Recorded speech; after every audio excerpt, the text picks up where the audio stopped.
بسم الله الرحمن الرحيم الحمد لله كفى وسلام على عباده الذين اصطفى وصل وسلم وبارك على نبينا المصطفى وعلى آله وصحبه نجوم الهدى وقادة التقى أما بعد بالسند المتصل قال المصنف رحمه الله تعالى باب كيف كان بدء الوحي إلى رسول الله صلى الله عليه وسلم وقول الله عز وجل إنا أوحينا إليك كما أوحينا إلى نوح والنبيين من بعده وبه قال حدثنا الحميدي قال حدثنا سفيان قال حدثنا يحيى بن سعيد الأنصاري قال أخبرني محمد بن إبراهيم التيمي أنه سمع علقمة بن وقاص الليثي يقول سمعت عمر بن الخطاب رضي الله تعالى عنه على المنبر يقول سمعت رسول الله صلى الله عليه وسلم يقول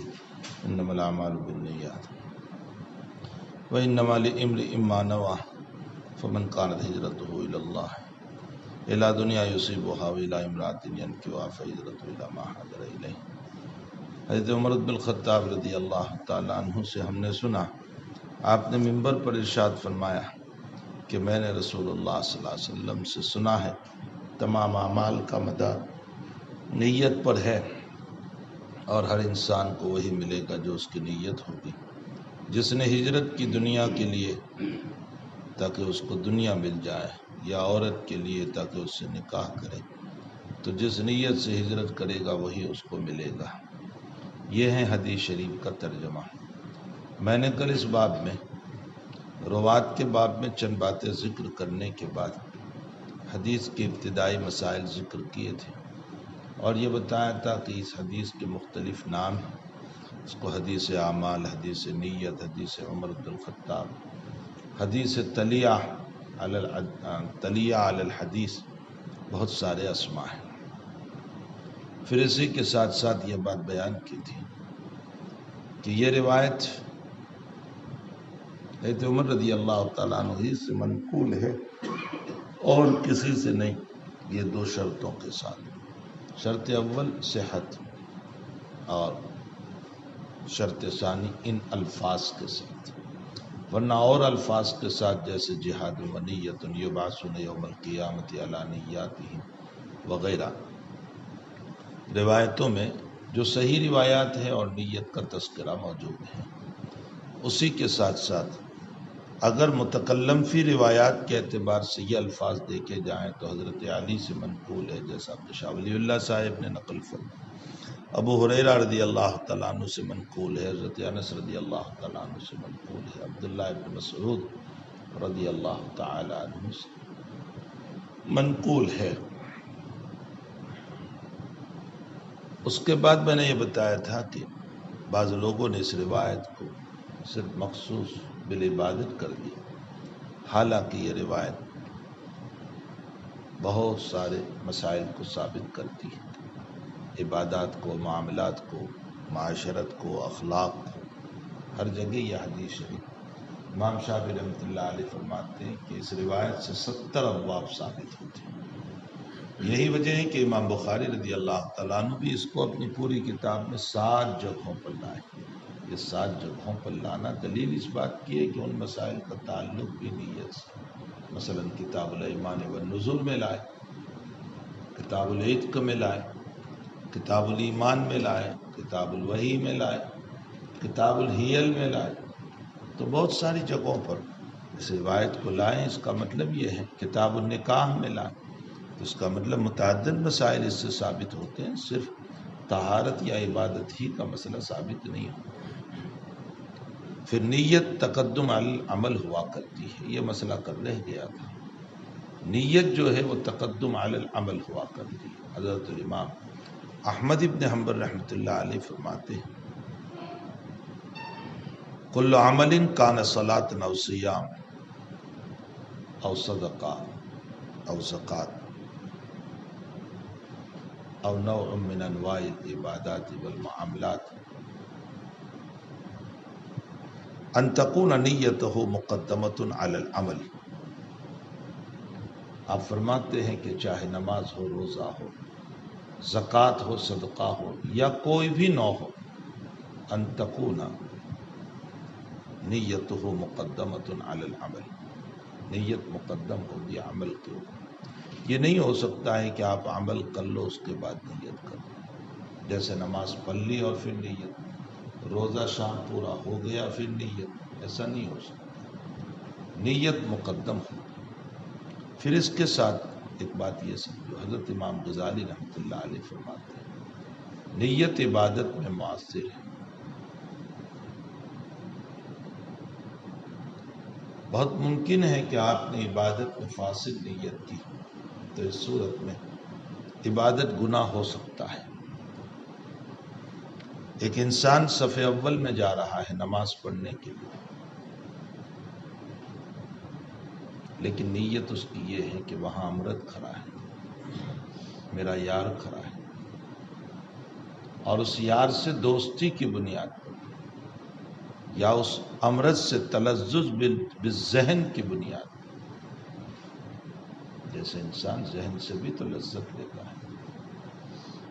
فقہاء نے ایک مسئلہ لکھا ہے، بہت ڈرانے والا مسئلہ، کہ ایک انسان اپنی بیوی کا ہاتھ پکڑ کے چل رہا ہے یا مجامعات کر رہا ہے اور خیال کسی پرائی عورت کا اس وقت رکھ رہا ہے، ذہنی گناہ، ذہنی زنا کا مرتکب ہوا، حالانکہ وہ اپنی بیوی سے مجامعات کر رہا ہے، اپنی بیوی کا ہاتھ پکڑا ہوا ہے، لیکن خیال کسی اور عورت کا اس وقت ہے، وہ یہ تصور کر رہا ہے گویا کہ یہ وہ عورت ہے، یعنی اپنی بیوی نہیں ہے، تو اپنی بیوی، لیکن خیال کسی اور عورت کا چل رہا ہے کہ یہ میری بیوی جو ہے وہ فلاں عورت ہے، یہ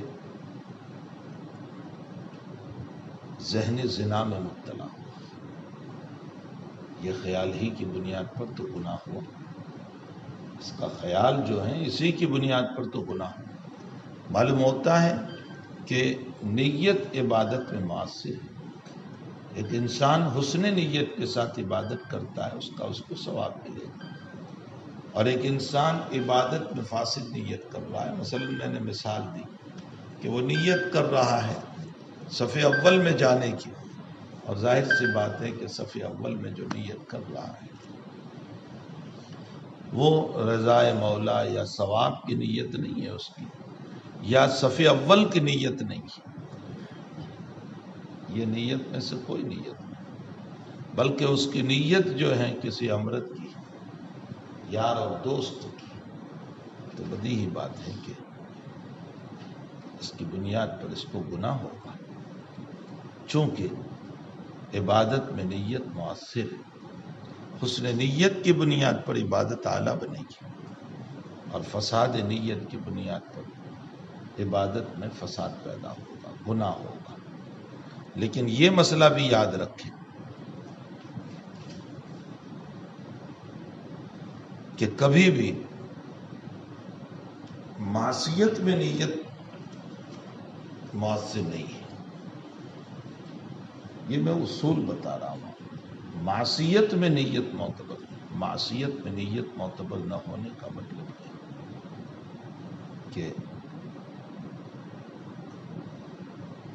مثلا آپ نے یہ سوچا کہ میں یہ گناہ اس لیے کر رہا ہوں کہ اس میں فلاں فائدہ ہے، تو فائدہ حسنہ کی بنیاد پر معصیت پر کوئی ثواب نہیں۔ مثال کے طور پر میں سودی کاروبار اس لیے کر رہا ہوں کہ سودی رقم کے ذریعے سے غریبوں کی مدد کروں گا، یا بینک میں اس نیت سے پیسے رکھ رہا ہوں کہ سود آئے گا میں غریبوں پر خرچ کروں گا۔ آپ کی نیت تو اچھی ہے کہ غریبوں پر خرچ کرنا، لیکن سودی کاروبار یہ گناہ ہے، اور آپ نے اس نیت سے بینک میں پیسے رکھے، تو اس صورت میں یہ امر معاصی پر آپ کو کوئی ثواب نہیں ملے گا، اگرچہ آپ کی نیت حسن ہے، لیکن اس میں کوئی ثواب آپ کو نہیں ملے گا۔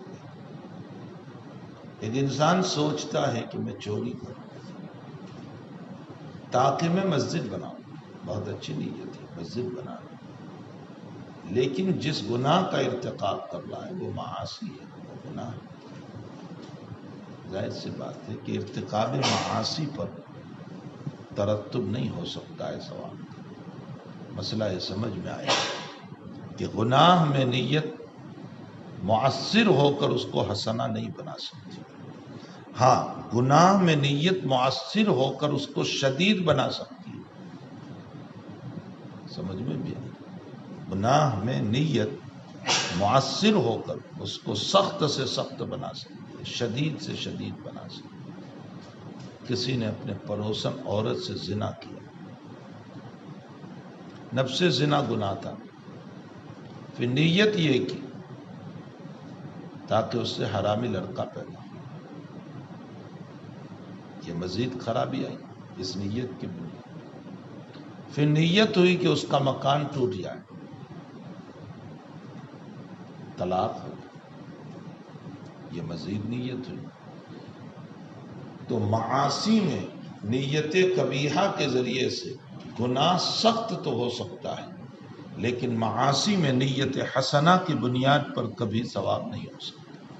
یہ اصول ہے، اس کی بہت ساری مثالیں آپ فقہ کے اعتبار سے بنا سکتے ہیں۔ تو دو اصول ہو، نیت عبادت میں معتبر ہے،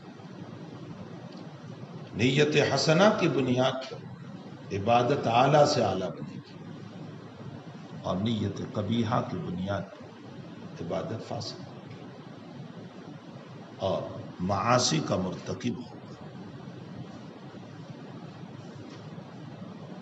نیت گناہ میں مؤثر ہے، یعنی نیت حسنہ گناہ کو کبھی بھی نیکی نہیں بنا سکتی، ہاں نیت قبیحہ یہ گناہ کو سخت سے سخت بنا سکتی۔ دو اصول ہو، اس کے بعد آگے سمجھو۔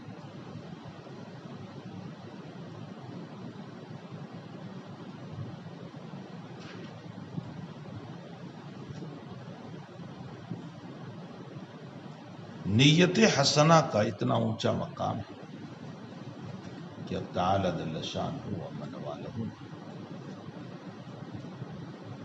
حضرات صحابہ کرام کے پاس نبی علیہ الصلوۃ والسلام کو بیٹھنے کا حکم دیا۔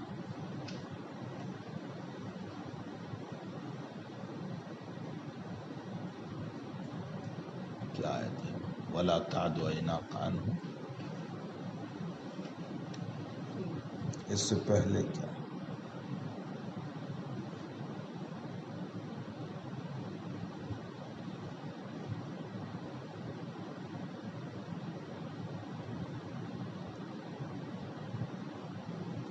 تريد زینة الحیاة الدنیا ولا تطع من اغفلنا قلبه عن ذکرنا واتبع هواه وکان امره فرطا۔ یہ تو بات کی آیت ہے، اس سے پہلے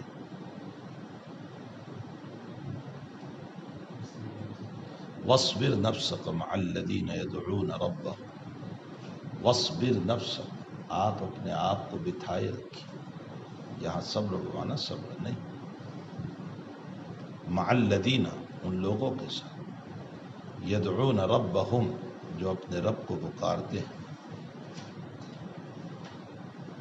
بالغداة والعشی، صبح شام، یریدون وجہ، اللہ ہی کی نیت سے۔ یہ حکم کس کو مل رہا ہے؟ نبی اکرم صلی اللہ علیہ وسلم۔ واصبر نفسک، آپ اپنے آپ کو ان کے پاس بٹھائے رکھیں۔ اصل میں اس کا مسئلہ یہ ہوا تھا کہ مشرکین مکہ میں سے کچھ لوگوں نے کہا کہ محمد ہم تیرے پاس آنا چاہتے ہیں،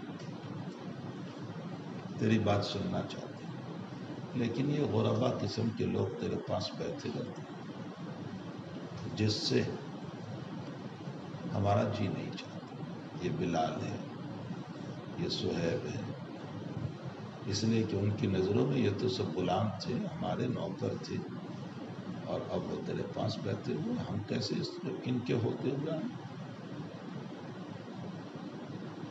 آپ ان کو اٹھائیے پہلے تو ہم آئیں گے۔ حضرت کے دل میں خیال سا گزرا، اچھا ان کو اس لیے نہیں کہ ان کی تذلیل دل میں تھی، اس لیے اور ان اہل مکہ کی عظمت کی وجہ سے یہ مقصد قطعاً نہیں، والعیاذ باللہ ثم والعیاذ باللہ، حاشا وکلا، ذات نبوت سے دور تک کا خیال نہیں ہو سکتا۔ حضرت کا منشا یہ تھا کہ یہ تو ہے ہی میرے،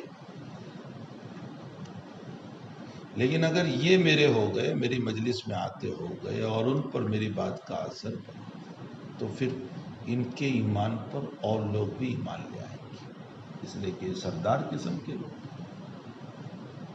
اور بلال صہیب وغیرہ تو ہے ہی میرے۔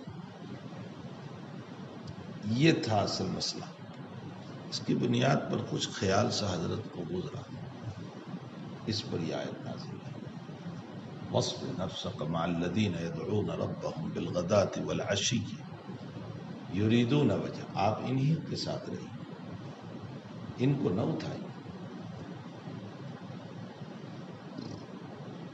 وَلَا تَعْدُ عَيْنَاكَ عَنْهُمْ، آپ کی آنکھیں ان سے ہٹنی بھی نہیں چاہیے، انہی پر نظر رہے۔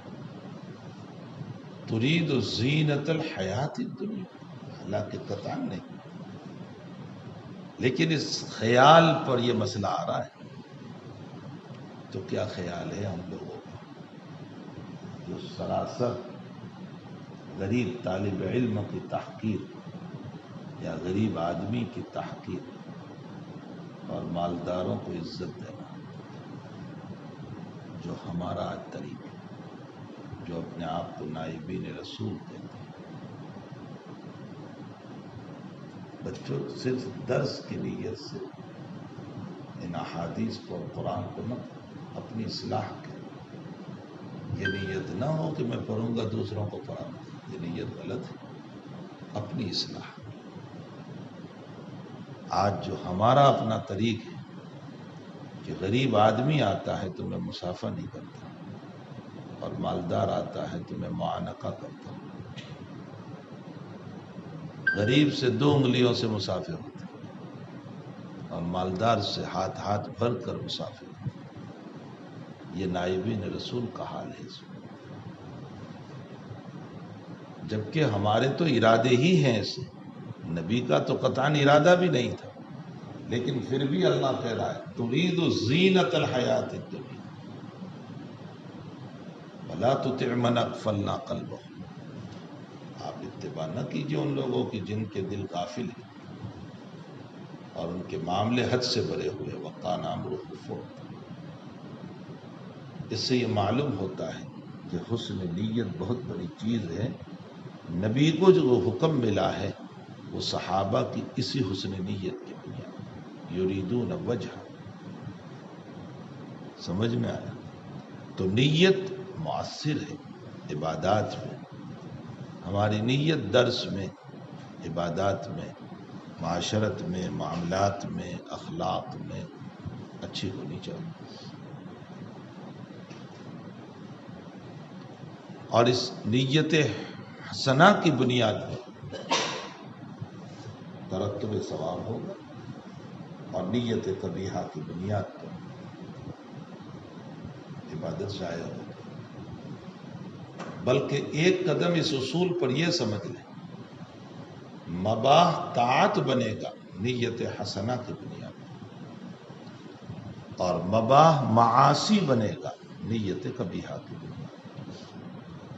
تجارت کرنا مباح ہے، مباح اس کو کہتے ہیں کہ جس پر لا عقاب ولا ثواب، کرو تو ٹھیک ہے، کوئی ثواب نہیں ملے گا تجارت میں، کوئی گناہ نہیں ہوگا چھوڑنے پر، اگر تجارت نہیں کر رہے کوئی گناہ تھوڑے ہی ہے۔ یہ ہے مباح کی تعریف، لا عقاب ولا ثواب۔ ایسے امر میں نیت حسنہ کی بنیاد پر وہ طاعت بنے گی، اور نیت قبیحہ کی بنیاد پر وہ معاصی بنے گی۔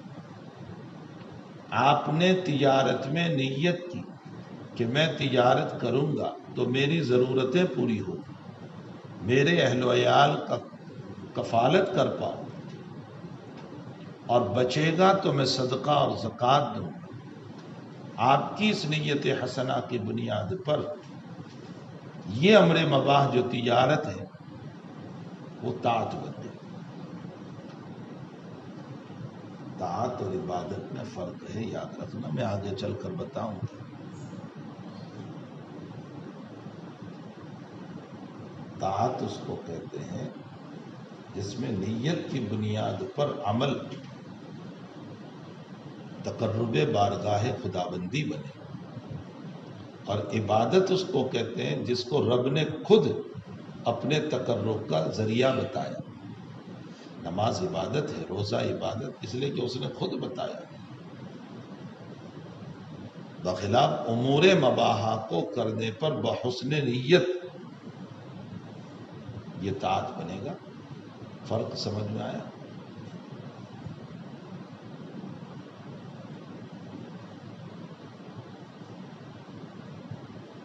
الفرق بین الفاظ مستقل کتاب ہے، اس کتاب کو دیکھنا چاہیے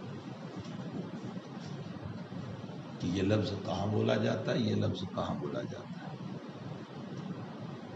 ابھی ندوے سے بھی کسی صاحب نے، ندوی آدمی، اس کے قریب قریب ایک کتاب لکھی ہے، لیکن انہوں نے بخاری کے الفاظ پر لکھی ہے، صرف مطلقاً الفاظ پر نہیں۔ یہ بھی ایک میدان ہے کام کرنے۔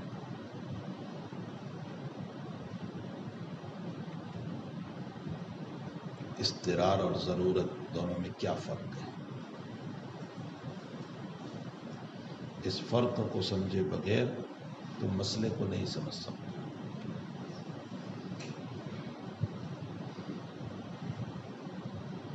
اس کے بعد اب آگے چلی،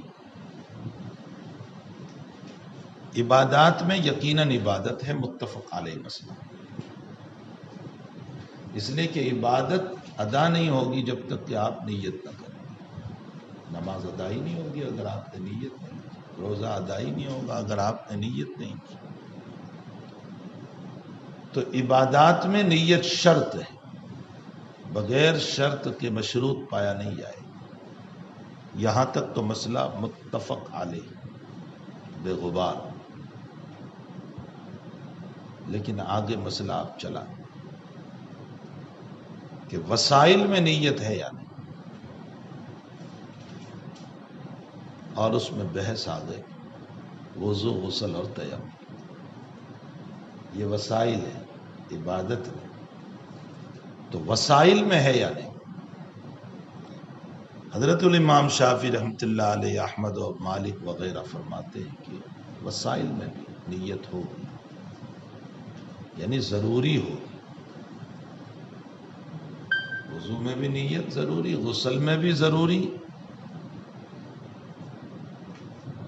اور تیمم میں بھی ضروری۔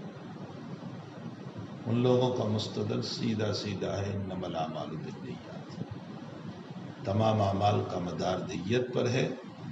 عمل ولو کان بالعبادت او بالوسائل، چاہے وہ عبادت ہو یا وسیلہ، عمل تو ہے، یہ وضو ایک عمل تو ہے، اور جب عمل ہے تو انما الاعمال بالنیات کی روایت کے اطلاق کی بنیاد پر تمام کے لیے نیت ضروری ہوگی، اس لیے ان کے وہاں بغیر نیت کے وضو نہیں ہوگا، تیمم نہیں ہوگا، غسل نہیں ہوگا۔ حضرت الامام ابو حنیفہ رحمۃ اللہ علیہ، امام شافعی، امام سفیان ثوری رحمۃ اللہ علیہ فرماتے ہیں کہ وسائل کے لیے نیت ضروری نہیں، یعنی وضو، غسل کے لیے نیت ضروری نہیں ہے۔ میں نے لفظ ضروری استعمال کیا اس لیے کہ سنت کے تو سبھی قائل ہیں۔ ضروری کا مطلب یہ ہوتا ہے کہ اس کے بغیر عبادت ہی صحیح نہ ہو، جیسے جمہور نے کہا، ان کے وہاں بغیر نیت کے وضو ہوتا ہی نہیں، آپ کے وہاں بغیر نیت کے وضو ہو جائے تو ضروری نہیں ہے۔ البتہ امام ابو حنیفہ رحمۃ اللہ علیہ، سفیان ثوری رحمۃ اللہ علیہ نے تیمم میں نیت کو ضروری قرار دیا، اور دلیل یہ پیش کی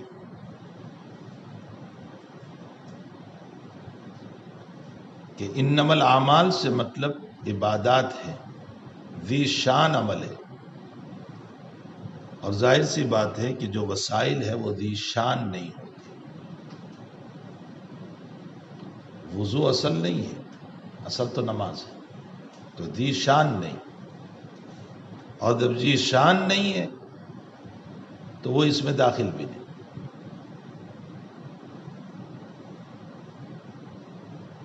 اس لیے وضو اور غسل کے لیے نیت ضروری نہیں ہے۔ سوال ہوگا کہ پھر تیمم کے لیے کیوں ضروری؟ فرمایا تیمم میں جو مٹی استعمال ہوتی ہے بالذات ملوث ہے، اور اس ملوث کو مطہر بنانے کے لیے نیت کی ضرورت ہے۔ اس لیے سفیان ثوری ابو حنیفہ نے فرمایا تیمم میں ضروری ہے، باقی وضو اور غسل میں نہیں۔ لیکن حسن بن صالح الحنفی شاگرد رشید ابو حنیفہ و امامنا ظفر رحمہ اللہ تعالی، ظفر بن حزیل، یہ دونوں یوں کہتے ہیں کہ تیمم میں بھی نیت ضروری نہیں۔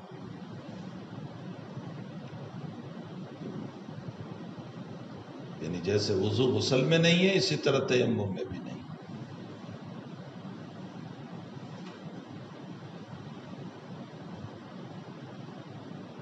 امام ابو حنیفہ رحمۃ اللہ علیہ، سفیان ثوری رحمۃ اللہ علیہ فرماتے ہیں کہ وضو غسل میں اس لیے نیت ضروری نہیں کہ اصلاً تو وہ وسیلہ میں سے ہے۔ نمبر 2، وَأَنزَلْنَا مِنَ السَّمَاءِ مَاءً طَهُورًا، اللہ تعالیٰ کہتا ہے ہم نے آسمان سے پاک پانی اتارا، تو پانی خود ہی مطہر ہے، جب بدن سے لگے گا تو بدن مطہر ہو جائے گا، سیدھا سا مسئلہ ہے۔ وَأَنزَلْنَا مِنَ السَّمَاءِ مَاءً طَهُورًا، پاک پانی جب بدن سے لگے گا تو بدن کو پاک کر دے گا، وہاں نیت کی کیا ضرورت ہے؟ اور تیمم میں اس لیے ہم نے ضروری کہا کہ وہ مطہر نہیں ہے، وہ ملوث ہے، تو اس کو مطہر بنانے کے لیے ہم نے تیمم میں کہا۔ دلیل سمجھ میں آئی امام صاحب؟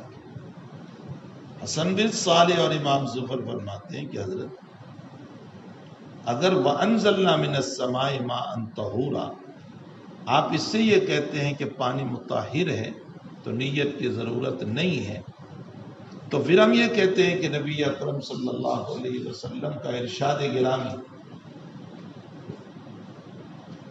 اوتیت خمسا، مجھے 5 چیزیں دی گئی، ان 5 چیزوں میں آپ نے فرمایا وَجُعِلَتْ لِيَ الْأَرْضُ مَسْجِدًا وَطَهُورًا، زمین بھی تو پاک ہے، اگر طہورا پانی پر بولا گیا تو طہورا زمین پر بھی تو بولا جا رہا ہے، اور اگر مطہر ہونے کی بنیاد پر پانی میں نیت ضروری نہیں تو طہورا اور مطہر ہونے کی بنیاد پر زمین اور تیمم میں بھی نیت ضروری نہیں۔ تو دلیل سمجھ میں آئی امام ظفر کی؟ وہاں وَأَنزَلْنَا مِنَ السَّمَاءِ مَاءً طَهُورًا، یا حدیث شریف ہے جُعِلَتْ لِيَ الْأَرْضُ مَسْجِدًا وَطَهُورًا، طہورا یا بھی طہورا وہاں بھی ہے، اگر اس میں نیت ضروری نہیں مطہر ہونے کی بنیاد پر تو پھر تیمم کا بھی یہی مسئلہ ہوگا کہ نیت ضروری نہیں۔ یہ حسن بن صالح اور امام ظفر کی دلیل ہے۔ لیکن امام صاحب رحمۃ اللہ علیہ فرماتے ہیں کہ اگر دیکھا جائے تو مٹی بالذات ملوث ہے، طہورا ضرور ہے، بخلاف پانی بالذات مطہر ہے۔ فرق سمجھ میں آ رہا ہے؟ طہورا دونوں پر بولا گیا، لیکن ایک بالذات ملوث ہے اور ایک بالذات مطہر ہے، تو جو بالذات مطہر ہے وہ جیسے ہی بدن پر لگے گا وہ اس کو پاک کر دے گا، اور جو بالذات ملوث ہے وہ بدن پر لگنے سے بدن پاک نہیں ہوگا بلکہ اور ملوث ہوگا، تو اب اس کو مطہر بنانے کے لیے نیت کی ضرورت رہے گی۔ یہ خود احناف کے اندر کا اختلاف ہے، آپس کا اختلاف ہے کہ آیا تیمم میں نیت ضروری ہے یا نہیں۔ امام صاحب فرماتے ہیں کہ ضروری ہے، حسن بن صالح اور امام ظفر فرماتے ہیں کہ نہیں، اب یہ مسئلہ تو یہیں چھوڑ دو، ہم جس مسئلے پر چلے ہیں وہ یہ ہے کہ وضو سے پہلے نیت کا مسئلہ۔ جمہور فرماتے ہیں نیت ضروری ہے، اس کے بغیر وضو ہی نہیں ہوگا۔ حنفیہ فرماتے ہیں کہ وضو ہو جائے گا۔ جمہور نے کہا انما الاعمال بالنیات، اور اعمال میں یہ بھی عمل آ گئے۔ نیز جمہور یہ کہتے ہیں کہ انما الاعمال حدیث مطلق ہے، والمطلق یجری علی اطلاقہ، چاہے وہ عبادت ہو یا وسیلہ ہو، تمام ہی کے اوپر تو عمل کا اطلاق ہوتا ہے، اور جب تمام پر عمل کا اطلاق ہوتا ہے تو پھر اس صورت میں تمام ہی کے شروع میں نیت کو ضروری قرار دیا جائے گا۔ حنفیہ کہتے ہیں کہ یہ وسائل میں سے اگر نیت ضروری ہوتی تو حدیث مسیء فی الصلاۃ، جو صحابی رضی اللہ تعالیٰ عنہ جلدی جلدی آ کر نماز پڑھی، حضرت نے فرمایا تھا ارجع فصلی فإنک لم تصلی، بار بار ان کو واپس کیا۔ انہوں نے فرمایا یا رسول اللہ اس سے اچھا طریق میرے پاس ہے، تو حضرت نے فرمایا کہ اس طرح وضو کرو۔ وہاں وضو کا عمل تو بتایا، نیت کا کوئی تذکرہ نہیں۔ اگر نیت ضروری ہوتی تو یقیناً نبی علیہ السلام فرماتے پہلے نیت کرو۔ آپ خود بخاری شریف میں حضرت عثمان رضی اللہ تعالیٰ عنہ کی روایت پر ہوگے، حضرت عثمان رضی اللہ تعالیٰ عنہ کو کہا کہ نبی علیہ السلام کے وضو بتاؤ، تو آپ نے پانی منگوایا، وتوضع، آپ نے وضو فرمایا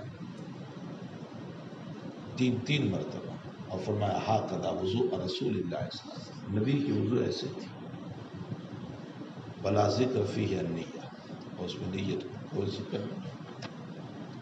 جابر ابن عبداللہ سے کسی نے کہا کہ نبی کی وضو بتائیں، آپ نے پانی منگوایا اور وضو کر کے فرمایا ہاکذا وضوء رسول اللہ صلی اللہ علیہ وسلم ولا تذکرۃ فیہ النیہ، نیت کا اس میں کوئی تذکرہ نہیں۔ اگر نیت ضروری ہوتی تو یہ صحابہ کرام یقیناً پہلے اس کا تذکرہ کرتے اور یوں کہتے کہ اولا نیت کرو اس کے بعد عمل شروع کرو۔ خود صاحب شریعت علی صاحب الصلاۃ والسلام نے حدیث مسیء فی الصلاۃ کے اندر نیت کا کوئی تذکرہ نہیں فرمایا۔ یہ دلیل ہے اس بات کی کہ وسائل میں نیت نہیں ہوگی، یہ احناف کے مستدلات ہیں۔ جمہور یہ کہتے ہیں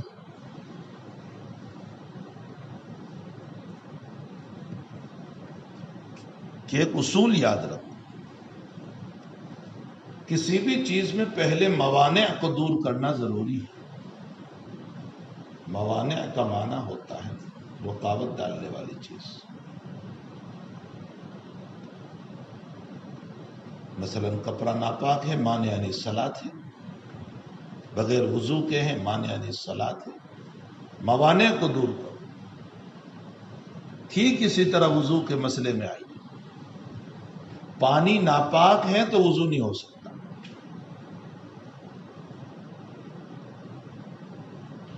گندے پانی میں کپڑے نہیں دھو سکتے ورنہ کپڑا اور ملوث ہوگا۔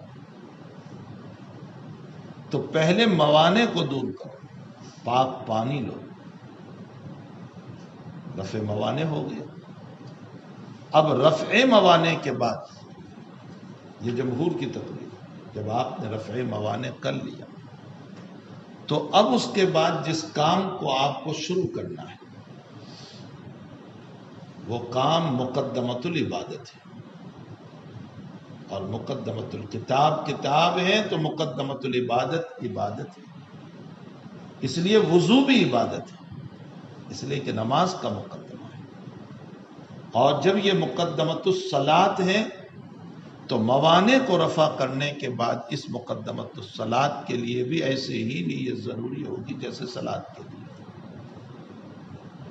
یہ ہے جمہور کا مستدل۔ پہلے جو کچھ استدلالات ہوئے وہ نقلی، انما الاعمال بالنیات سے استدلال جمہور کا، ہم نے حدیث مسیء فی الصلاۃ سے استدلال کیا۔ یہ دوسرا استدلال۔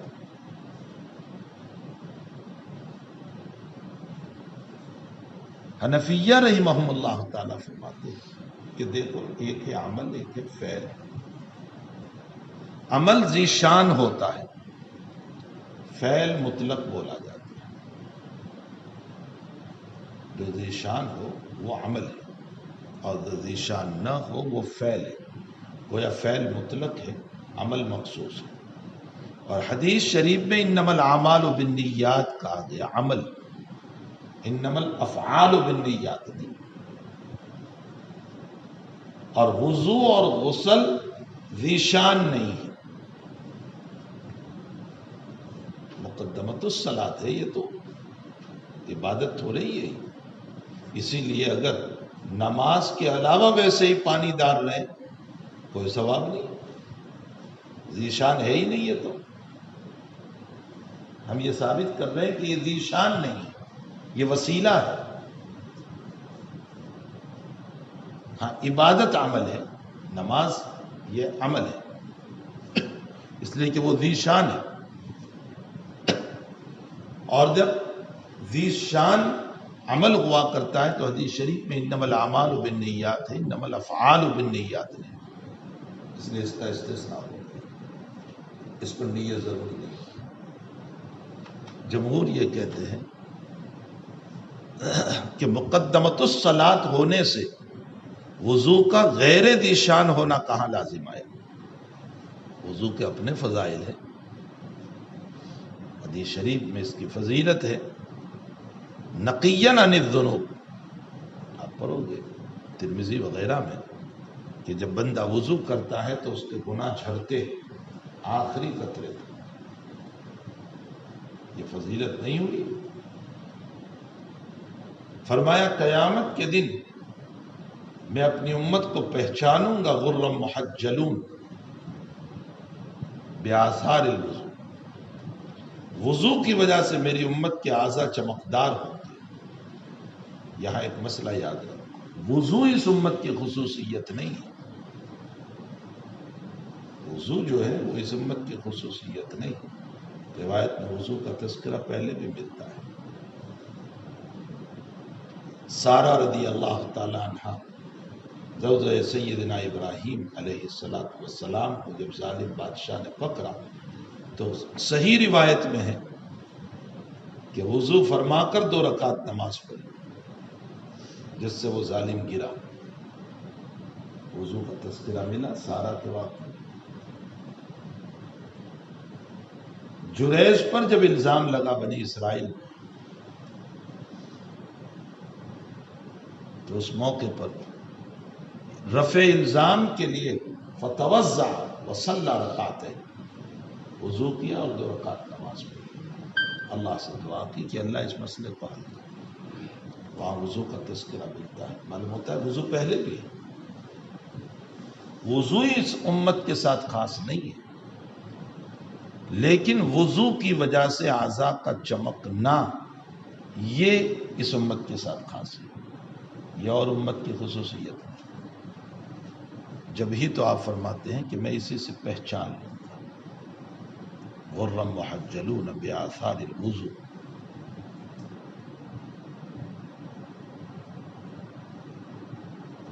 کچھ سمجھ میں بھی آئے؟ تو کہنے کا مطلب یہ ہے کہ اعضاء وضو کا چمکنا، گناہوں کا صاف ہونا، یہ سب کے سب اس کے فضائل نہیں تو اور کیا۔ اور جب فضائل ہوئے تو اس کا مطلب یہ نکلا کہ وضو بھی ذیشان عمل ہے، اور جب ذیشان عمل ہے تو اس کے لیے بھی نیت ہونی چاہیے۔ یہ جمہور کی طرف سے حنفیہ کو جواب دیا جا رہا ہے۔ جمہور یہ کہنے لگے کہ دیکھو، حنفیہ یہ کہنے لگے کہ دیکھو، اگر نیت کا مسئلہ اتنا ہی ضروری ہے طہارت میں، تو پھر کوئی بھی کپڑا پاک نہیں ہونا چاہیے بغیر نیت کے جب اس کو دھویا جائے، یہ بھی تو طہارت ہی ہے۔ ایک آدمی کا کپڑا ناپاک تھا، وہ سمندر میں گرا غسل کے لیے، اور اس کے کپڑے تر ہو گئے، صاف ہو گئے، اس کی کوئی نیت کپڑے کی طہارت کی نہیں تھی لیکن کپڑا پاک ہو گیا، یہاں کون سی نیت کی تھی اس نے؟ تو اگر تم طہارت کے لیے نیت کو ضروری قرار دیتے ہو تو پھر تو کوئی کپڑا بھی پاک نہیں ہونا چاہیے بغیر نیت کی. حالانکہ تمہارا بھی مسلک یہ ہے شافعی یا مالکی یا حنابلہ کا کہ بغیر نیت کے اگر کنویں میں کود پڑا یا سمندر میں کود پڑا اور کپڑا ناپاک تھا اور اس پانی میں چلا تو کپڑا پاک ہو گیا، کوئی نیت تو تھی نہیں اس کی. جمہور کہنے لگے تم نے خلط مبحث کر دیا، ہماری گفتگو احداث میں چل رہی ہے، تم انجاس میں چلے گئے. ہم تو حدث پر گفتگو کر رہے تھے، تم نجاست میں چلے گئے، کپڑے کی مثال لے آئے.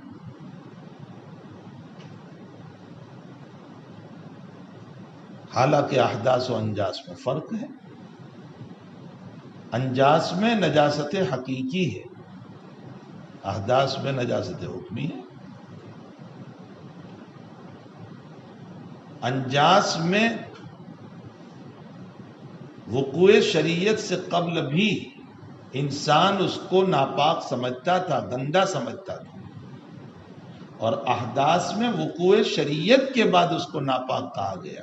وقوع شریعت سے پہلے ناپاکی کا کوئی مسئلہ نہیں تھا. حضور کی آمد سے پہلے خروج ریح پر ناپاکی کا کہاں حکم تھا؟ شریعت نے آ کر کے یہ بتایا کہ اگر کسی کی ریح خارج ہو جائے تو اس کو نجاست حکم لائق ہو گئی. حقیقتاً بدن پر کچھ نہیں لیکن حکماً نجاست آ گئی. کچھ پلے بھی پڑ رہا ہے، حسامی کا حاشیہ دیکھ رہے ہیں.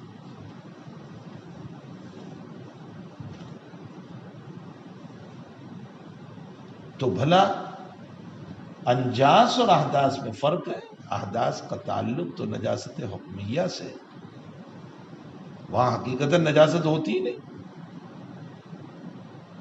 شریعت نے آ کر یہ بتایا کہ خروج منی پر پورا بدن ناپاک ہو جائے گا، تمہیں دھونا پڑے گا، اور خروج ریح پر یا خروج پیشاب پر یا خروج بول و براز پر آپ کو وضو کرنا ہوگا. ہم ظاہراً دیکھتے ہیں کہ ہمارے پورے ہاتھ پر، پورے چہرے پر کوئی ناپاکی نہیں لگی، تو یہ نجاست حکمی ہے. اور بدیہی بات ہے کہ جہاں ظاہراً ناپاکی ہے، دکھائی دے رہی ہے، وہاں صاف کر دو اس طرح پر، وہاں کیا نیت کی ضرورت پڑے گی؟ صاف ہو گیا. اس چادر پر دھبا تھا، آپ کی کوئی نیت نہیں تھی لیکن نظر آ رہی ہے نجاست، آپ نے اس کو پانی سے یوں صاف کر دیا، صاف ہو گئی. یہ انجاس کا مسئلہ ہے. احداث جس کو شریعت نے ناپاکی کہی ہے تو لامحالہ اسے شریعت کی نیت بھی لانا پڑے گا. جمہور بہت مضبوط دلیل دے رہے ہیں کہ تم نے جو نجاست کا مسئلہ پیش کیا، حدث کے اندر دونوں میں فرق ہے. احداث پر تم انجاس کا مسئلہ کہاں لے آئے؟ یہ تو خلط مباحث کر دیا تم نے. یہ تقریر صاحب حسامی نے کی ہے انجاس والی، اور نجاست کی دلیل پیش کی ہے اس پر کہ جب نجاست میں بغیر نیت کے کپڑا پاک ہو جاتا ہے تمہارے وہاں بھی، تو احداث میں نیت ضروری کیوں ہو؟ اس کا جواب جمہور دیا کہ نہیں، دونوں میں فرق ہے. یہی وجہ ہے کہ شاہ ولی اللہ صاحب رحمۃ اللہ علیہ نے اس بحث سے نہیں، شاہ ولی اللہ صاحب نے ویسے ہی بات کہی کہ یہ عجیب و غریب بات یہ ہے کہ پیشاب بھی وہیں سے نکل رہا ہے جہاں سے منی نکل رہی ہے، مزی بھی وہیں سے نکل رہی ہے جہاں سے منی نکل رہی ہے، لیکن ایک پر غسل ہے اور ایک پر وضو ہے. فرمایا تم ظاہری عقل چلانے جاؤ گے تو نہیں ہوگا، یہاں شریعت چلے گی. شریعت جو تم کو کہے گی اسی کے مطابق تمہیں عمل کرنا ہوگا. اب یہ کہ شریعت نے ایک ہی جگہ سے نکلنے پر ایک پر غسل کیوں کہا اور ایک پر وضو کیوں کہا، اس کا جواب شاہ ولی اللہ صاحب رحمۃ اللہ علیہ یہ دیتے ہیں. اگرچہ یہ حسامی کے حاشیے میں بھی مختصراً لکھا ہے لیکن شاہ صاحب نے حجت اللہ البالغہ میں اس پر اچھی بات لکھی. شاہ صاحب رحمۃ اللہ علیہ فرماتے ہیں کہ اصل بات یہ ہے کہ پیشاب جب نکلتا ہے تو یقیناً بدن ناپاک ہوا، لیکن خروج پیشاب کا وقوع کثیر ہے۔ اس کثرت وقوع پر اگر بار بار غسل کا حکم دیا جائے تو انسان کے لیے حرج ہے، بخلاف خروج منی کا مسئلہ بار بار کرنے کی، اس لیے اس پر کوئی حرج نہیں، غسل کا حکم دیا۔ اور ایک جواب اور بھی ہے کہ خروج پیشاب پر بدن متلذذ نہیں ہوتا، پورا بدن لذت حاصل نہیں کرتا، بس وہ پیشاب فضلات تھے، وہ نکل گئے، اس میں بدن کو کیا لذت۔ لیکن منی کے خروج پر بدن سر کے بالوں سے لے کر دماغ سے لے کر پاؤں تک متلذذ ہوتا ہے، لذت حاصل کرتا ہے، جس کی بنیاد پر شریعت نے پورے بدن کو دھونے کو کہا۔ یہ دونوں باتیں شاہ ولی اللہ صاحب رحمۃ اللہ علیہ نے لکھی۔ خلاصہ کلام یہ ہے کہ حنفیہ نے جو کپڑے کا دھونا اور اس کی طہارت بلا نیت کی، اس سے استدلال کیا، یہ استدلال جمہور کہتے ہیں صحیح نہیں ہے، تم نے خلط مبحث کر دیا۔ ہماری گفتگو تو احداث میں چل رہی ہے کہ نیت ہے یا نہیں، اور تم انجاز میں کہاں چلے گئے۔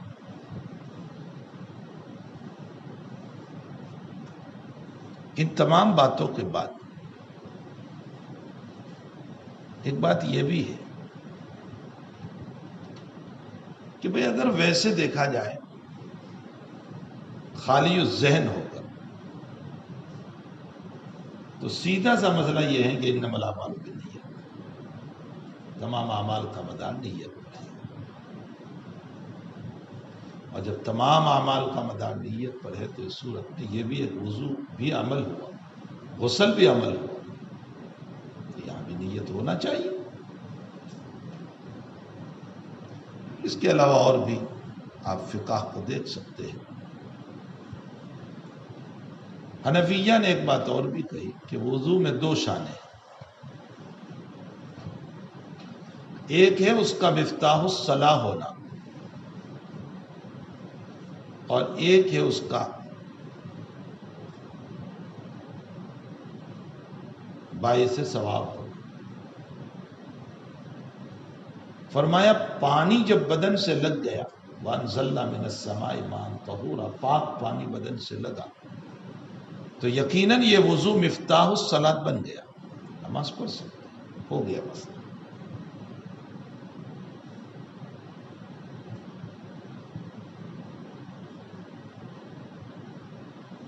لیکن باعث ثواب نہیں ہوگا، اور اگر نیت کر لے گا تو باعث ثواب ہوگا۔ یہ وہ بات ہے جس کی بنیاد پر تمہاری مسجدوں میں لکھا ہوا ہے وضو سے پہلے نیت، جگہ جگہ حوض پر لکھا ہوا ہے نا وضو سے پہلے نیت، ورنہ اوپر کی ساری تقریر کا خلاصہ تو یہ ہوا کہ وضو سے پہلے حنفیہ کی وہاں نیت ہی نہیں ہے، تو پھر تم اپنی مسجدوں میں لکھتے کیوں؟ اس کا مطلب بحث صرف کتاب کی حد تک ہی رہ گئی، اور وہاں مسجدوں میں تو تم عمل کر رہے ہیں، اور پھر عربی میں لکھتے ہیں نویت ان اتوضا، یہ نیت کرو پھر دعا پڑھو، تو ساری بحث یہیں رہ گئی۔ یہ جو ابھی میں نے بات کہی یہ وہ بات ہے کہ وضو میں دو شان ہیں، ایک ہے اس کا مفتاح الصلاۃ، اگر آپ نے بلا نیت بھی وضو کر لیا تو وہ مفتاح الصلاۃ بن گئی، نماز پڑھ سکتے آپ اس سے، لیکن باعث ثواب نہیں ہوگا، باعث ثواب تب بنے گا جب کہ آپ اس پر نیت کر لیں۔ اسی لیے احناف کے وہاں نیت کرنا سنت ہے، واجب نہیں۔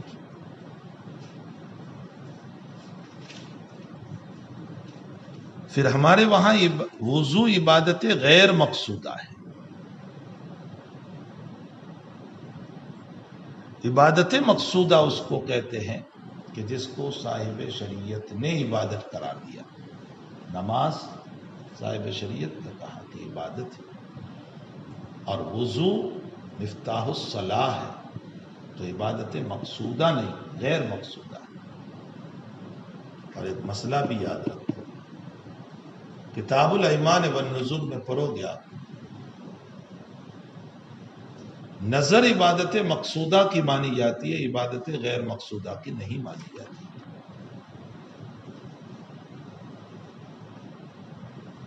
اب یہ نظر مانے کہ میرا فلاں کام ہو گیا، میں اتنی رکعت نماز پڑھوں، ٹھیک ہے، مقصودہ ہے. آپ نے نظر مانی میں اتنے روزے رکھوں گا، ٹھیک ہے، رکھیں. اتنے پیسے صدقہ کروں، جزیات سارے اپنی جگہ، لیکن یہ عبادات مقصودہ کی نظر. لیکن اگر آپ یہ کہیں کہ میرا یہ کام ہو گیا تو میں 50 وضو کروں گا، یہ نہیں، یہ عبادت غیر مقصودہ. عبادت غیر مقصودہ کی نظر نہیں مانی جاتی. حنفیہ کہتے ہیں کہ جب یہ عبادات غیر مقصودہ ٹھہری تو انما الاعمال بالنیات ای عمل العبادت بالنیات، تو پھر وضو کے لیے نیت کہاں ضروری ہو. یہ بھی حنفیہ نے ایک تقریر اور کی گئی.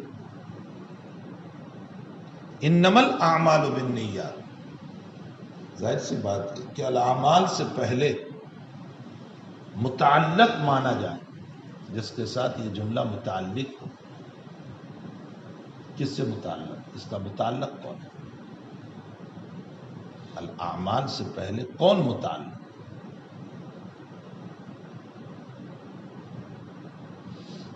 تو کہتے ہیں کہ اس میں 3 معانی نکل سکتے ہیں، 3 متعلق نکل سکتے ہیں. حکم الاعمال بالنیات،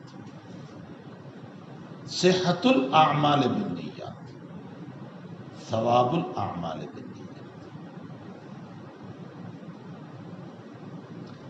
حنفیہ نے اس میں ثواب الاعمال کو لیا کہ بھئی یہاں ثواب متعلق بنے گا اور الاعمال بالنیات اس سے متعلق. ثواب الاعمال مبتدا، بالنیات اس کی خبر ہو جائے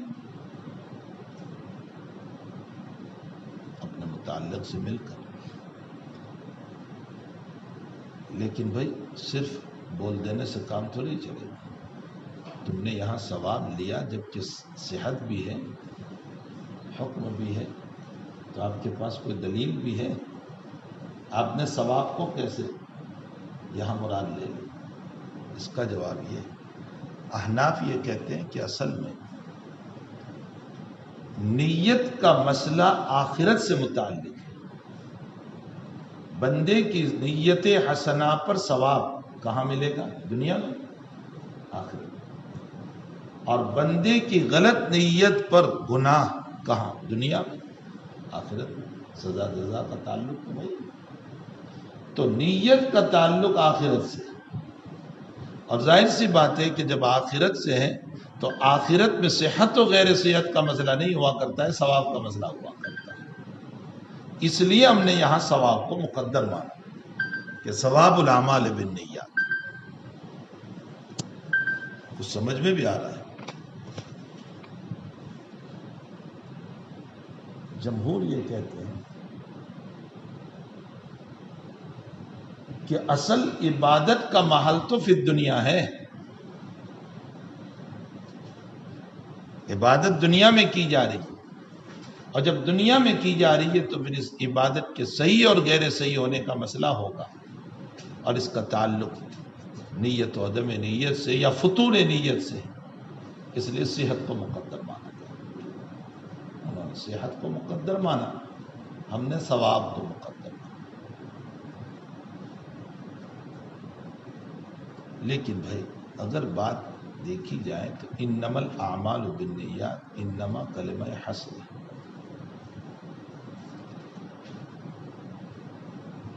اعمال کا مدار ہی نیت پر ہے. انما کلمہ حصر، چاہے تو انما کو مرکب مانو، بسیط مانو.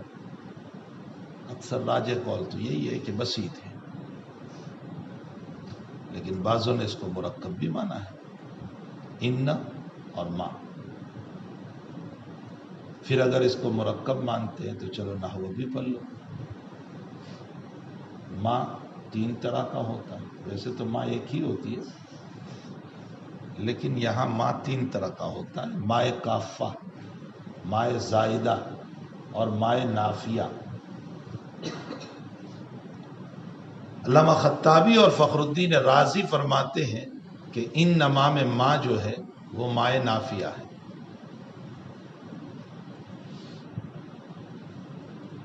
اور حسرت تبھی پیدا ہوگا جبکہ ماں کو نافیہ ماں۔ وہ یہ کہتے ہیں کہ ان اس بات کے لیے اور ماں نفی کے لیے، تو ترجمہ یہ ہوا اس بات مذکور اور نفی غیر مذکور۔ ان اس بات مذکور جو موجود ہے اس کا اس بات، اور ماں نفی کے لیے نفی غیر مذکور جو مذکور نہیں ہے اس کی نفی، تبھی جا کر حسر پیدا ہوگا۔ دوسروں کی نفی کرو، اس کا اس بات کر دو، اس لیے ماں نافیہ ماننا پڑے گا تبھی جا کر حسر ہوگا۔ لیکن عام اہل نحات کہتے ہیں کہ نہیں، یہ غلط ہے، یہ ماں کافہ ہے، اور ہمیشہ مقام تاکید پر ماء کافہ داخل ہوتا ہے، ماء نافیہ داخل نہیں ہوتا۔ جیسے کأنما، کأنما میں سب کہتے ہیں کہ ماں کافہ ہے،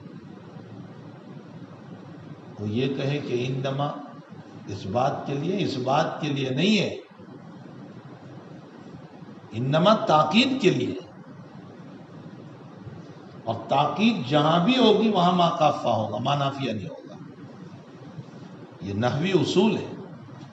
بہرحال انما چاہے بسیط مانو یا مرکب مانو، پھر ماء نافیہ ہے یا کافیہ ہے، کافہ ہے، دونوں طرح علماء کے قول ہے۔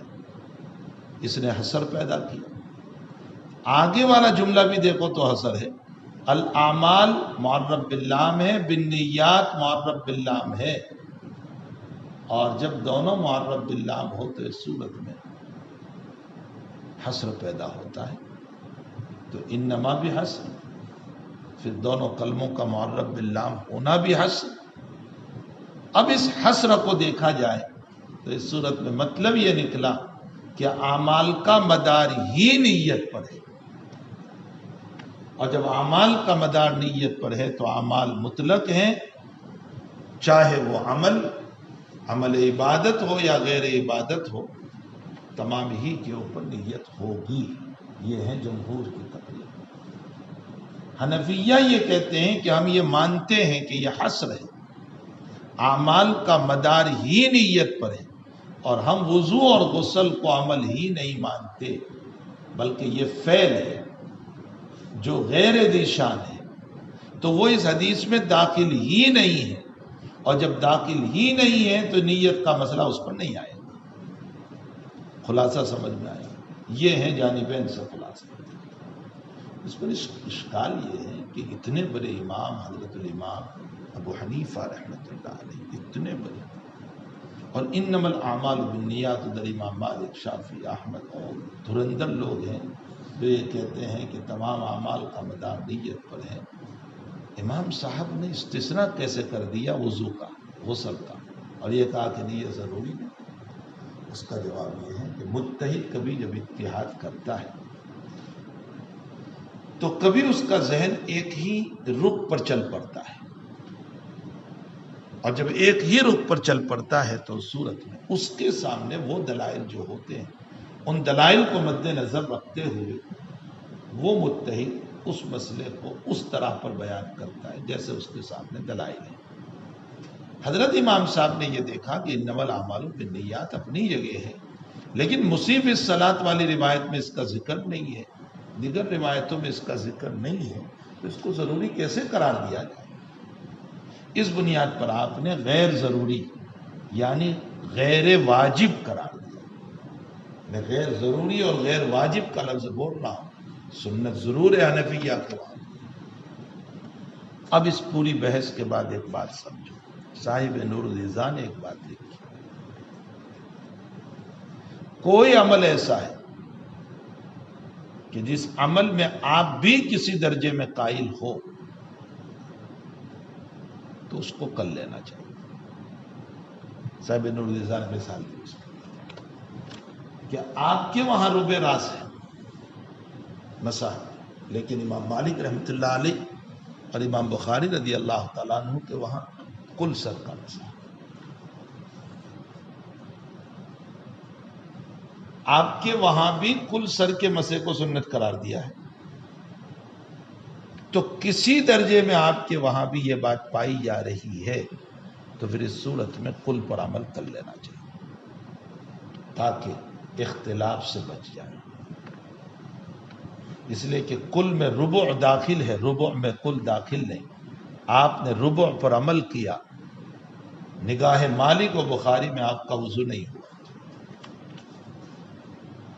اور خود آپ کے وہاں بھی کل کو سنت قرار دیا گیا ہے، تو پھر رفع اختلاف کی بنیاد پر آپ کل سر کا مسئلہ کریں۔ اسی طرح یہ مسئلہ بھی، اگرچہ جمہور نے نیت کو واجب قرار دیا لیکن آپ کے وہاں بھی تو سنت ہے،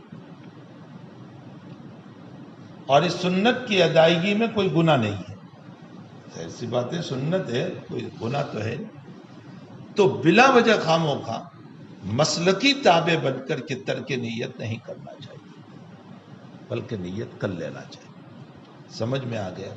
یہ وہ لب لباب اور خلاصہ ہے جو علامہ شرم بلالی الحنفی رحمۃ اللہ علیہ نے نور الرضا کے اندر لکھا ہے، اور اس کے مراکل الفلاح میں بھی کچھ باتیں اصول کو مد نظر رکھتے ہوئے۔ ہمارا ایک ساتھی تھا، شروع میں آتا ہے نا حضرت کا مقدمہ شرم بلالی الحنفی، تو وہ پڑھتا تھا اس کو شبرا بلالا، چونکہ وہ اخیر سے اس کا پہلا نمبر آتا تھا، نمبر تو آتا تھا اس کا لیکن اخیر سے پہلا، تو وہ سب کو کہتا تھا کہ میرا پہلا نمبر ہے، لیکن لوگ یہ نہیں پوچھتے تھے کہ کہاں سے پہلا نمبر، اخیر والے کا بھی پہلا نمبر ہوتا ہے اگر ادھر سے شمار کرو تو بہرحال بھائی حقیقت یہ ہے کہ نیت کرنا چاہیے۔ اس کے بعد سمجھو یہ تو عمل کی بحث ہوئی کہ عمل میں نیت کا مسئلہ، اب یہاں ایک بات یہ سمجھ لو، عمل جو بھی ہو آپ اس سے پہلے نیت کرو، عبادات سے پہلے نیت ضروری، اور عبادات کے علاوہ چیزوں میں نیت ضروری نہیں ہے، جیسے معاملات، معاشرت، اخلاق وغیرہ، لیکن اس میں نیت کی بنیاد پر وہ طاعت بنے گی، تو ہمیں اپنے اعمال کو طاعت بنانا ہے، اس صورت میں نیت کر لینا چاہیے، اچھی نیت۔ ایک آدمی ورزش کر رہا ہے، صبح چل رہا ہے، اور نیت یہ ہے کہ میرا دل مضبوط رہے، مجھے اٹیک نہ آئے، فلاں نہ آئے، فلاں نہ آئے، ایک تو یہ نیت ہے، اور ایک یہ نیت ہے کہ مجھے نشاط رہے گا، مجھے چستی رہے گی، تو میں سبق میں توجہ سے پڑھوں گا، اس نیت پر آپ کی ورزش اور آپ کا چلنا باعث ثواب ہے۔ اگرچہ ورزش کوئی عبادت نہیں ہے، ایک مباح امر ہے، تو عبادت کے علاوہ باقی امور جتنے بھی ہیں وہاں نیت ضروری نہیں، لیکن ہم نیت کریں تاکہ نیت حسنہ کی بنیاد پر وہ اعمال طاعت بنے، ورنہ تو نیت قبیحہ کی بنیاد پر وہ اعمال قبیح بلکہ باعث شر بن جائیں گے۔ اس کے بعد دوسرا مسئلہ یہ کہ آیا قول میں نیت ضروری ہے یا نہیں؟ مثلا میں پڑھا رہا ہوں، میں بول رہا ہوں، تو یہ قول ہے، تو آیا قول میں نیت ضروری ہے یا نہیں؟ بعض اکابر کی رائے تو یہ ہے کہ قول میں کوئی نیت کی ضرورت نہیں۔ شیخ الاسلام ابن تیمیہ رحمۃ اللہ علیہ نے یہی فرمایا کہ قول میں کسی نیت کی ضرورت نہیں، بول رہا ہوں اس میں کیا نیت، لیکن علامہ کرمانی رحمۃ اللہ علیہ فرماتے ہیں کہ نہیں، اس میں بھی نیت کی ضرورت ہے، اس لیے کہ قول عمل اللسان ہے، اور ابھی آپ نے پڑھا انما الاعمال بالنیات. تو مثلا میں قرآن پڑھ رہا ہوں، وہاں نیت ہو کہ میں رضائے مولا کے لیے پڑھ رہا ہوں، یا میں سبق پڑھ رہا ہوں، پڑھا رہا ہوں، بول رہا ہوں، وہاں نیت ہو کہ میں رضائے رب کے لیے بول رہا ہوں. تو جو بھی باتیں بولیں گے اس سے پہلے بھی نیت کی جائے. ایک تیسرا مسئلہ، ترک معاصی پر نیت کی ضرورت ہے یا نہیں. مثلا میں گناہ کو چھوڑ رہا ہوں، ایک گناہ کا دل میں داہیہ پیدا ہوگا لیکن میں نہیں کر رہا ہوں، تو وہاں نیت ہے یا نہیں. یعنی میں اس لیے گناہ نہیں کر رہا ہوں تاکہ اللہ راضی رہے، یہ نیت ہو گئی. تو ترک معاصی پر نیت کی ضرورت ہے یا نہیں.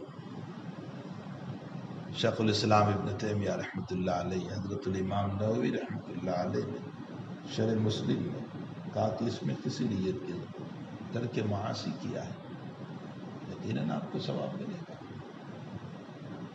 لیکن علامہ کرمانی رحمۃ اللہ علیہ، سیوطی علیہ رحمہ وغیرہ فرماتے ہیں کہ ترک معاصی پر بھی نیت کی جائے، اس لیے کہ ترک کی تعریف ہے کف النفس، نفس کو روکنا. اور جب کف النفس ایک عمل ہے تو انما الاعمال بالنیات میں کف النفس بھی آ گیا. آپ نے اپنے نفس کو روکا، اور جب کف النفس ہوا تو ترک معاصی ہوا، اس لیے اس پر بھی نیت کی. اسی لیے شراح حدیث نے لکھا ہے کہ ایک آدمی گناہ کا ارتکاب ہی نہیں کرتا، اس کو کسی نیت کی ضرورت نہیں، گناہ کا ارتکاب ہی نہیں کیا. لیکن ایک آدمی کے دل میں داعیہ پیدا ہوا گناہ کا اور پھر اس کو چھوڑ رہا ہے، تو یہ کف النفس کر رہا ہے، اور کف النفس عمل ہے. تو اس عمل پر نیت کریں کہ اللہ تیری رضا کے لیے میں اس کام کو چھوڑ رہا ہوں کہ تو ناراض نہ ہو. بلکہ حضرت گنگوہی نے فرمایا ڈبل ثواب ملے گا، ایک ثواب ترک معاصی کا اور دوسرا اس نیت کا. تو سمجھ میں بھی آیا. ایک چوتھا مسئلہ یہ ہے، ایک تو عمل کا مسئلہ ہوا، ایک قول کا مسئلہ ہوا، تیسرا ترک معاصی پر نیت. چوتھا مسئلہ، آیا نیت کے لیے نیت کی ضرورت ہے یا نہیں. مثلا یہ کہ میں نے جو نیت کی اس کے لیے نیت، جمہور فرماتے ہیں اس کے لیے کسی نیت کی ضرورت نہیں، ورنہ تو یہ تسلسل اور دوڑ لازم آ جائے گا. اس لیے کہ نیت کے لیے نیت کی ضرورت، پھر اس کے لیے ایک نیت کی ضرورت، تو یہ تو تسلسل ہوگا اور اس کا کبھی اختتام ہی نہیں ہو سکتا. تو اس کے بجائے نیت کے لیے کسی نیت کی ضرورت نہیں ہے. اس کے بعد نیت کی تعریف. نیت بولتے ہیں ارادت القلب، فعل القلب، دل سے ارادہ کرنا.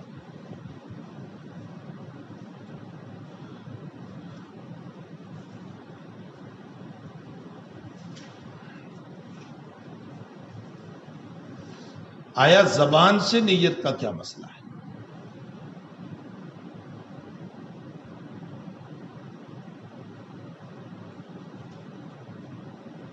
حضرت امام مالک رحمۃ اللہ علیہ، امام احمد بن حنبل رحمۃ اللہ علیہ نے تو مکروہ فرمایا کہ زبان سے نیت نہیں. حنفیہ میں سے بعض علماء نے اور شوافع اور حنابلہ میں سے بعض نے اس کو جائز قرار دیا، زبان سے بھی بولے تاکہ عزیمت ہو جائے، قلب اور زبان کے درمیان توافق ہو جائے. لیکن خود احناف میں علامہ کردری رحمۃ اللہ علیہ نے اپنی جامع میں اس کو مکروہ لکھا کہ زبان سے نیت نہ ہو. جو لوگ یہ کہتے ہیں کہ زبان سے بھی نیت بہتر ہے، وہ حدیث تلبیہ سے استدلال کرتے ہیں، لبیک عن حجۃ یا لبیک عن عمرۃ، حدیث تلبیہ سے استدلال کرتے ہیں، لیکن اس سے استدلال محل نظر ہے، اس لیے کہ وہ تلبیہ ہے، وہ نیت نہیں ہے۔ نیت تو ابتداء فعل میں ہوتی ہے، یہ تلبیہ تو بار بار پڑھتا ہے۔ تو حدیث تلبیہ سے اسی لیے حضرت عبداللہ ابن عمر رضی اللہ